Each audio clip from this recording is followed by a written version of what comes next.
আজকে শাড়ি পরে তো আমাকে কীরকম লাগতেছে কমেন্টে জানাবেন। অনেক দিন পরে শাড়ি পরছি।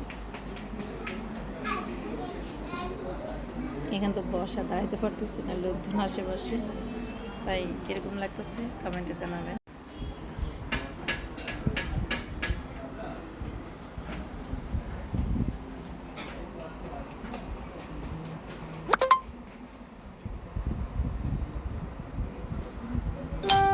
এটা হচ্ছে নবদ্বীপ, এটা মিউজিয়ামের রেস্টুরেন্ট।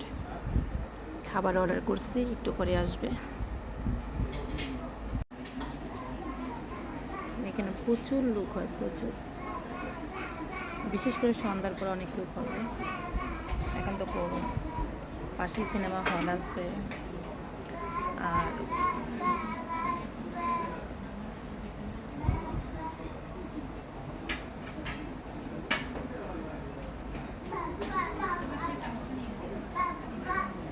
মানুষ খেলে চায় থাকে, হাসি পায়, খুব হাসি পায়। এইভাবে কেউ কারোর দিকে তাকায় বলেন?